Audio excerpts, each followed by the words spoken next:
নমস্কার, মিষ্টিস কিচেনে আপনাদের সবাইকে স্বাগত। আশা করি আপনারা সবাই ভালো আছেন।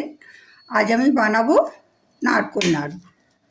নারকোল নাড়ু একটা এমনই জিনিস যা আমরা 8 থেকে 80 সকলেই খেতে ভালোবাসি। নারকোল নাড়ু বানানোর জন্য আমি নিয়েছি 1.5টা নারকোল, একটা পুরো আর হাফ নারকোল, বাকি হাফ মালা আমি অন্য রান্নায় ব্যবহার করেছি। আমি গ্যাসে কড়া বসিয়েছি। এবারে নারকেলগুলো আমি এর মধ্যে দিয়ে দেবো।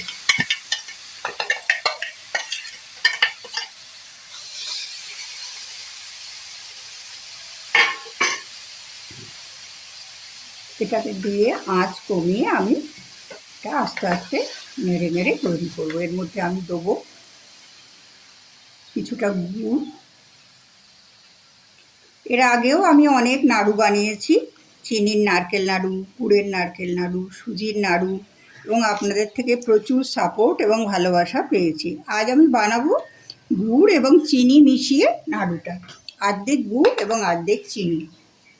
আমি গুড় দিয়ে দিলাম, এবার আমি চিনিটা দেবো।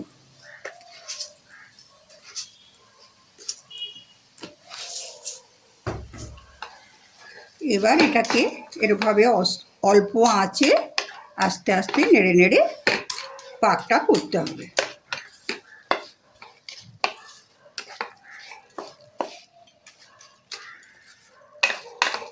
যখন পাকটা হয়ে যাবে, মানে যখন একটু চটচটে হয়ে যাবে, তখনই বুঝতে পারবো যে নাড়ুর পাকটা হয়ে গেছে।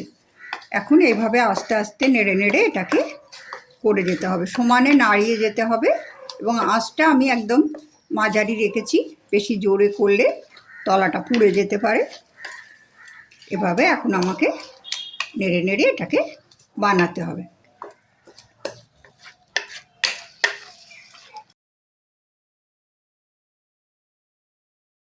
আমার নাড়ুর পাকটা হয়ে গেছে। আমি হাত দিয়ে দেখে নিয়েছি, এটা এরকম চটচটে হয়ে গেছে। এরকম যখন চটচটে হয়ে যাবে বুঝতে পারবেন যে পাকটা হয়ে গেছে। এবার আমি এর মধ্যে একটু অল্প গুঁড়ো দুধ দেবো।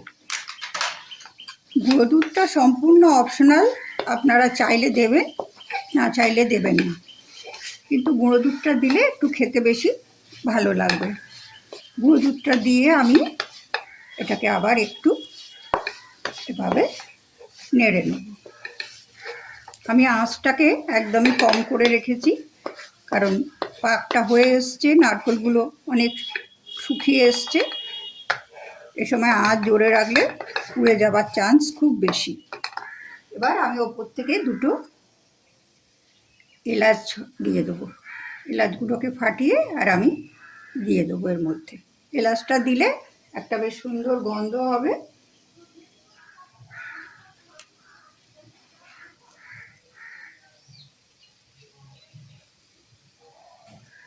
দিয়ে দিলাম এলাচটা, দিয়ে আমি 1 মিনিট, এই দুধটা দিয়েছি, 1 মিনিট এভাবে মিশিয়ে নেব।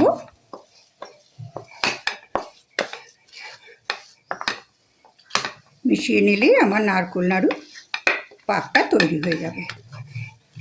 এবার আমি এটাকে একটু ঠান্ডা হলে, মানে অল্প গরম থাকতে থাকতেই নাড়ুর আকারে পাকিয়ে নেব। এটাকে আমি এখন একটা অন্য গ্যাস অফ করে দেবো, দিয়ে একটা অন্য পাত্রে নিয়ে নেব। আমার নারকেল নাড়ুগুলো সব গড়া হয়ে গেছে। আমার এই রেসিপিটা যদি আপনাদের ভালো লাগে তাহলে লাইক করবেন, বন্ধুবান্ধব আত্মীয় স্বজন সবাইয়ের সঙ্গে শেয়ার করবেন, এবং আমার চ্যানেলকে সাবস্ক্রাইব করবেন। আপনারা সবাই ভালো থাকুন, সুস্থ থাকুন। আবার দেখা হবে পরের কোনো ভিডিওয়।